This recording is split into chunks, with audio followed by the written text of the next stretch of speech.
Hello बच्चों, नमस्ते and welcome to the channel. आज हम पढ़ेंगे ट्रायंगल्स के बारे में। और ट्रायंगल्स के अंदर हम पढ़ेंगे उनकी कॉन्ग्रुएंस। तो कॉन्ग्रुएंस हम पढ़ें तो कॉन्ग्रुएंस के क्राइटेरिया क्या क्या होते हैं। पहले तो ये देख लेते हैं कि दो चीजें आपस में कॉन्ग्रुएंट कब होती हैं। ये चीज फर्स्ट और ये चीज सेकंड। अगर ये दोनों चीजें साइज और शेप,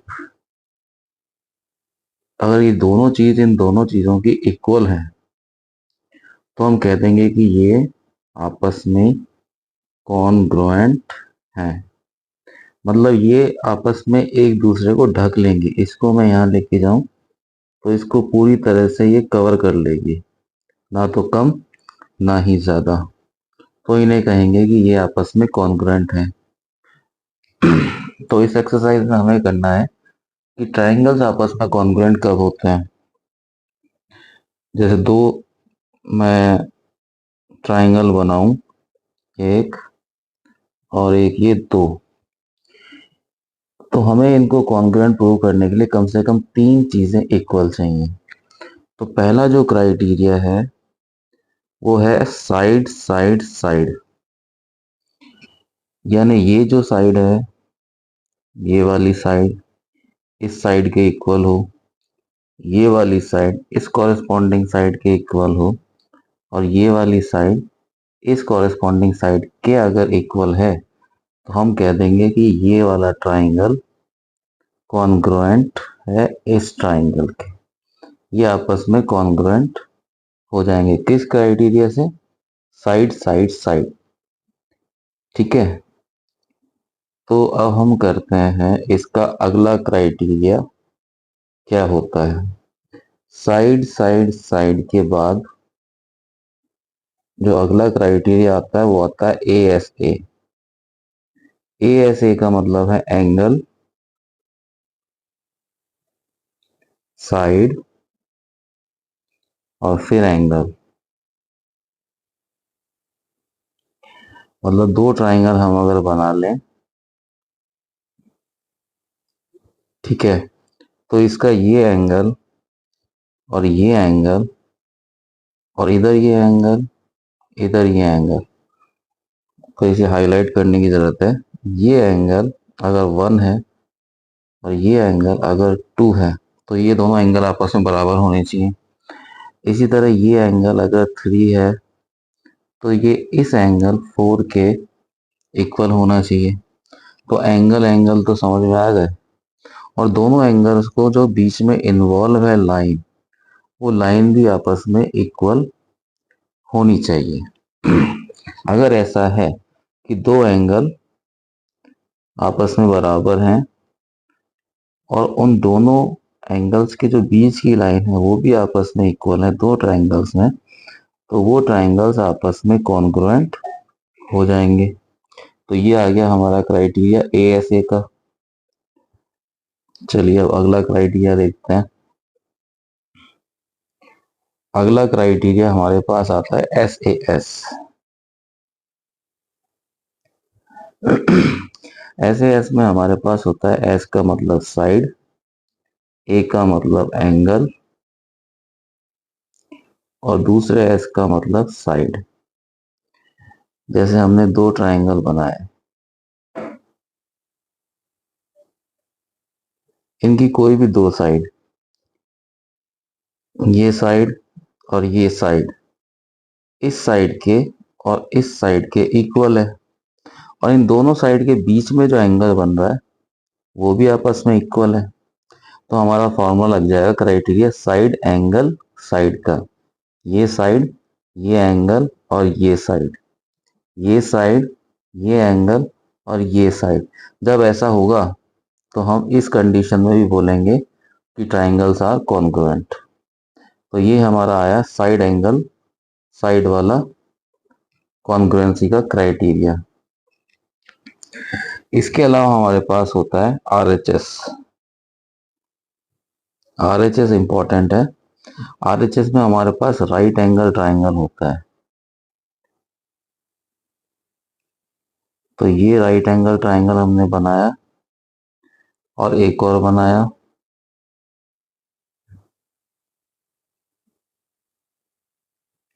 ये दो राइट एंगल ट्राइंगल बनाती है। हो सकता है आपको इक्वल नहीं दिख रहे हो, लेकिन मान लीजिए इक्वल हैं। तो इसमें जो ये 90 डिग्री का एंगल बना, जो राइट एंगल बना, वो इक्वल होगा, इसका भी 90 है तो इसका भी 90 होता है। तो right angle is equal to right angle.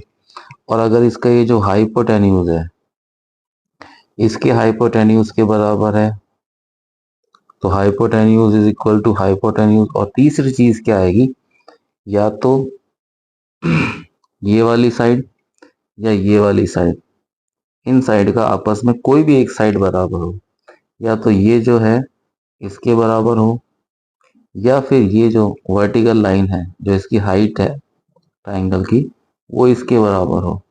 तो उस स्थिति में हम बोल देंगे कि साइड एक साइड के इक्वल है।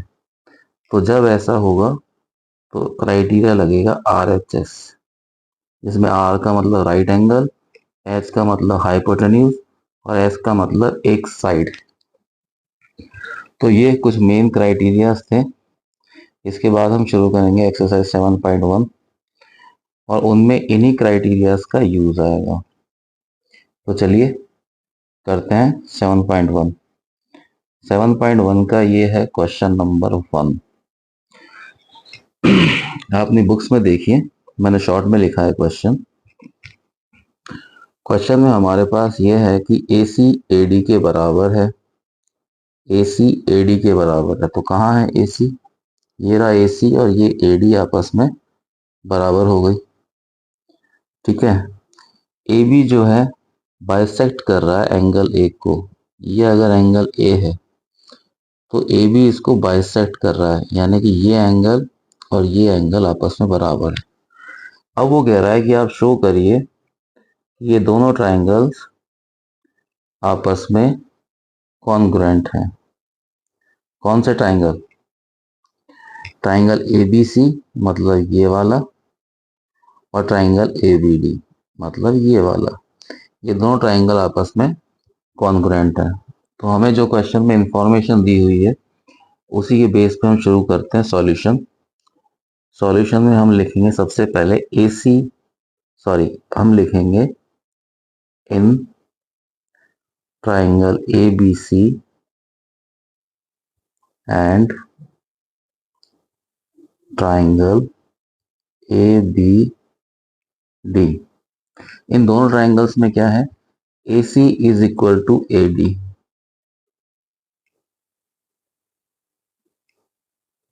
AC is equal to AD, ये हमें क्वेश्चन में दिया हुआ है कि ये लाइन इस लाइन के इक्वल है। तो हम इसके आगे रीजनिंग ये दे देंगे कि गिवन, ये तो हमें क्वेश्चन में प्रोवाइड करा दिया है।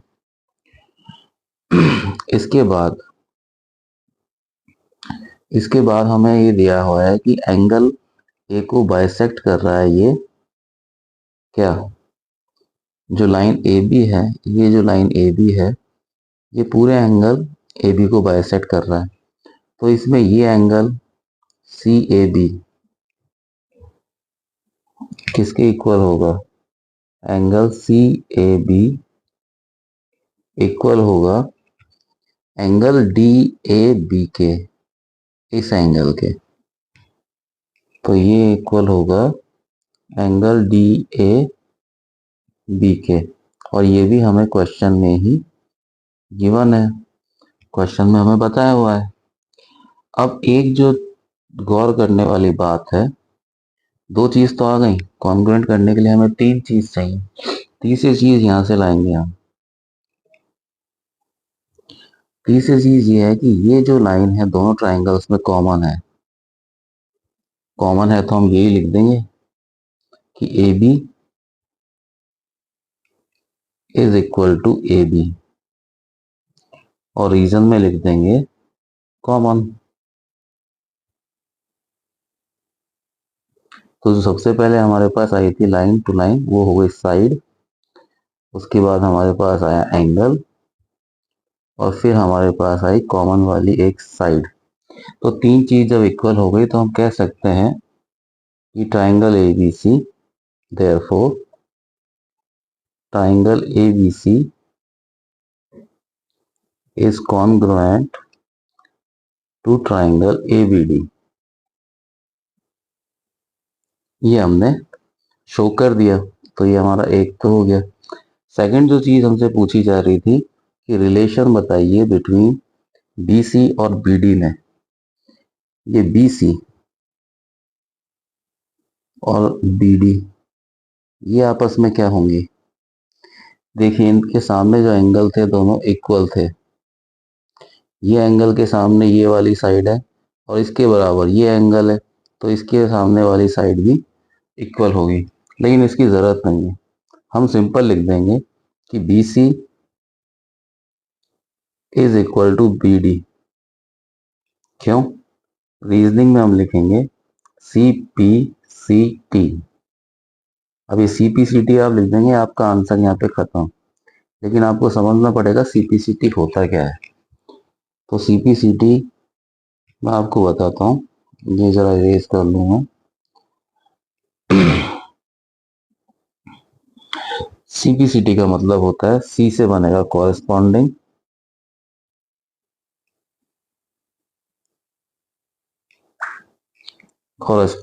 Part of congruent triangles.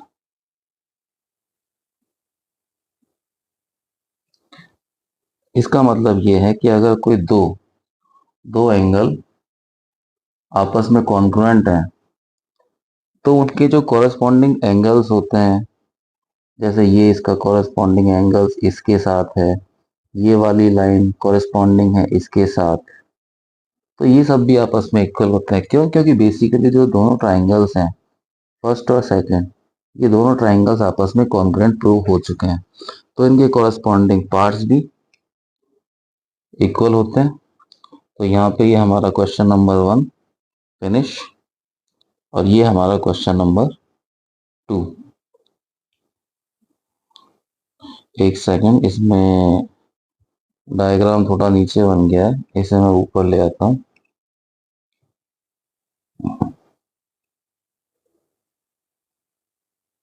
Okay, ये हमारा डायग्राम है, फिगर है। इसमें जो हमें गिवन है AD बराबर BC, तो ये AD जो है ये BC के बराबर है, और एंगल DAB बराबर है एंगल CBA के। तो DAB कहाँ है? DAB मतलब ये बराबर है CBA के, CBA हो गया ये दोनों एंगल बराबर है। तो प्रूव हमें करना है कि ट्राइंगल ABD, ये वाला ट्राइंगल किसके कॉन्ग्रुएंट है? ट्राइंगल BAC के, इस वाले ट्राइंगल के।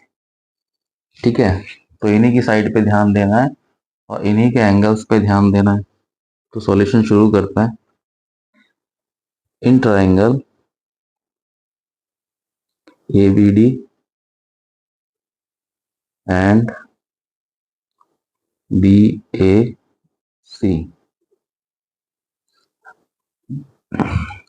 इसमें एक चीज हमें ये दी हुई है कि AD बराबर BC, AD is equal to BC।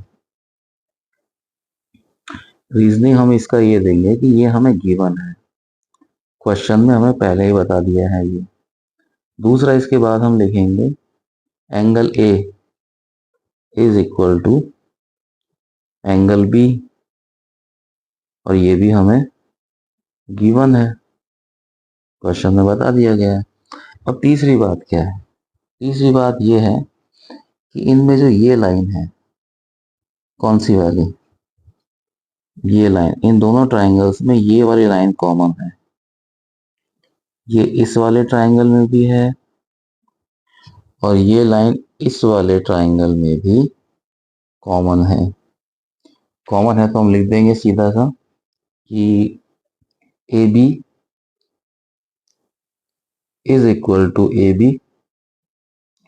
Reasoning में हम लिखेंगे कॉमन।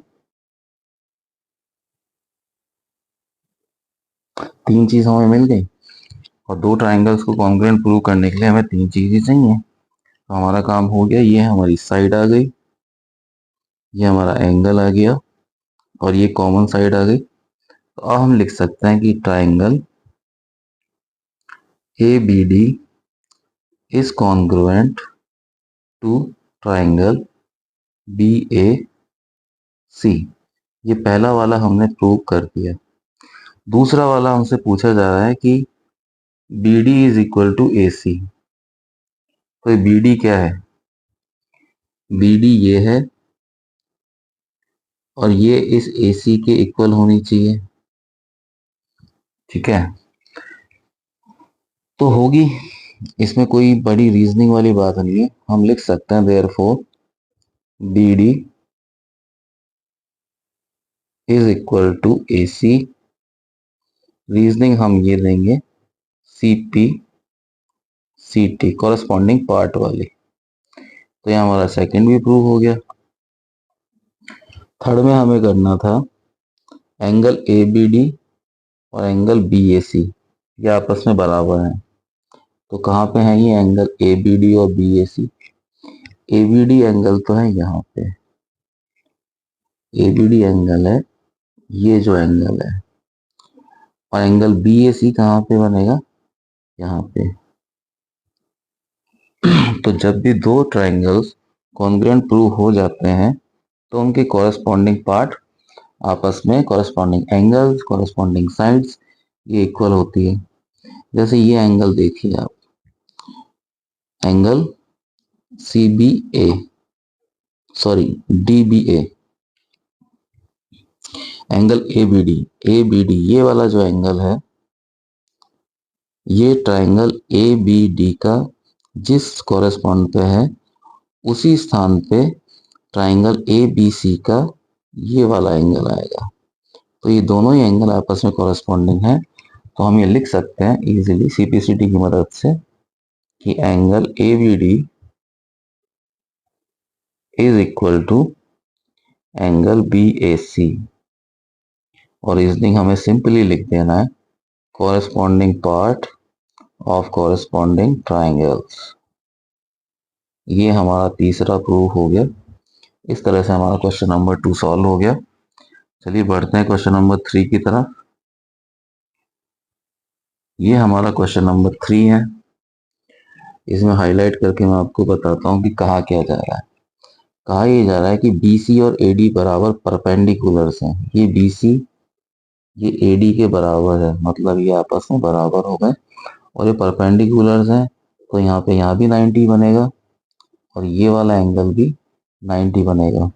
हमें शो ये करना है कि जो क्रॉस में लाइन जा रही है CD, ये BA को बाइसेक्ट करती है, मतलब जितना ये है उतना ही ये हिस्सा है। OA बराबर OB, OA बराबर OB, ये हमें प्रूव करना है। तो ये प्रूव करने के लिए हमें इन्हें सबसे पहले कॉन्ग्रुएंट प्रूव करना पड़ेगा। तो दो चीजें तो क्वेश्चन में दे रखी है हमारे पास, वहीं से शुरुआत करते हैं सॉल्यूशन की। इन ट्राइंगल, अब इस ट्राइंगल का नाम बड़े ढंग से देना पड़ेगा आपको सिस्टमेटिकली। जहाँ पे 90 डिग्री आपके जिस सीक्वेंस पे आ रहा है उसका 90 डिग्री भी उसी सीक्वेंस पे आना चाहिए। जैसे इस ट्राइंगल का मैं नाम देता हूँ triangle DAO, triangle DAO and triangle, यहाँ मैंने D लिया था तो यहाँ मैं लूंगा सबसे पहले CBO, ट्राइंगल CBO। इसमें ये बात क्लियर है कि सबसे पहले मैंने लिया DAO, तो DAO में AD है और AD इक्वल है BC के। क्यों इक्वल है? गिवन है, क्वेश्चन ने हमें यह बात कह के बताई है कि दोनों लाइंस आपस में इक्वल हैं, AD और BC। वही बात मैंने लिखी यहाँ पे। क्वेश्चन में ये और बताया गया है कि ये एंगल जो है A पे बन रहा है और जो B पे बन रहा है वो एंगल आपस में 90 डिग्री मतलब बराबर है। तो शॉर्ट में मैं लिख सकता हूँ इसको एंगल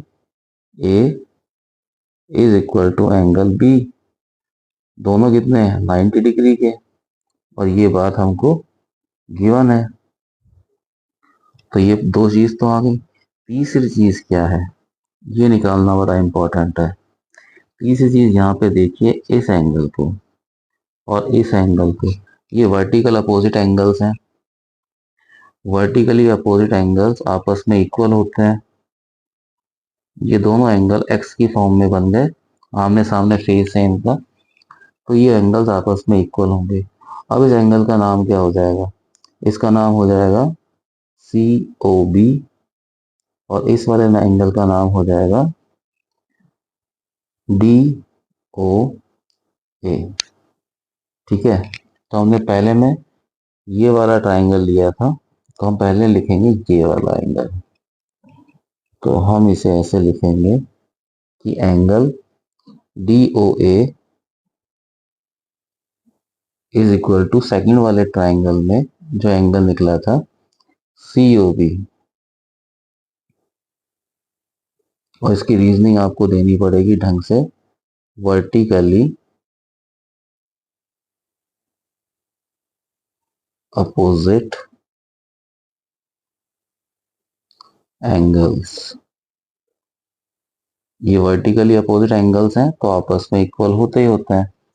तो यहाँ हमारी आई थी ए डी बराबर बी सी, और ये थी साइड, फिर आया हमारा एंगल, और फिर आया हमारा एंगल। तो दो एंगल हैं और एक साइड है, तो ये ए एस ए के तहत कॉन्ग्रुएंट हो जाएंगे। तो हम यह लिख सकते हैं देयरफॉर ट्राइंगल ये वाला D A O is congruent to triangle C B O. जब ये कॉन्ग्रुएंट प्रूव हो गया तो इसके बाद क्या बचा? इसके बाद बचा ये कि अब हमें प्रूव करना है कि ये जो लाइन है ये बाइसेक्ट होगी, मतलब ये लाइन बराबर होगी इस लाइन के। तो जो ये वाला ट्राइंगल और ये वाला ट्राइंगल कॉन्ग्रुएंट प्रूव हो गया, तो ये जो लाइन है ओ ए और ये ओ बी के बराबर होगी, क्योंकि कॉरेस्पॉन्डिंग पार्ट है ये। तो ये हम लिख सकते हैं सिंपली देयरफॉर ओ ए बराबर ओ बी, और ब्रैकेट में लिख देंगे हम C P C T, corresponding parts of congruent triangles. दो ट्राइंगल जो कॉन्ग्रुएंट हो गए उनके कॉरेस्पॉन्डिंग पार्ट में ये दोनों लाइन आपस में बराबर हो गई। जब ये दोनों आपस में बराबर हो गई, इसका मतलब ये है कि जो लाइन सी डी थी, सी डी लाइन इसको यहाँ पे बाइसेक्ट करती है, तभी तो ये दोनों बराबर आएंगे, ऊपर और नीचे वाली। ठीक है, सी डी ने इसको ए बी को बाइसेक्ट कर दिया। तो इतना लिखने के बाद आप चाहें तो और लिख सकते हैं, इट मीन्स या इट प्रूव्स, जब ओ ए बराबर ओ बी है तो it proves that C D bisects line A B. Okay, ये आपका क्वेश्चन नंबर 3 खत्म हो गया। तो बच्चों, पढ़ते रहिए, खुश रहिए, मस्त रहिए, और मिलते हैं अगले वीडियो में। अगर वीडियो अच्छा लगा हो तो प्लीज़ अपने दोस्तों में शेयर करिए, वीडियो को लाइक करिए और चैनल को सब्सक्राइब कर लीजिए। मिलते हैं अगले वीडियो में, तब तक के लिए बाय, टेक केयर।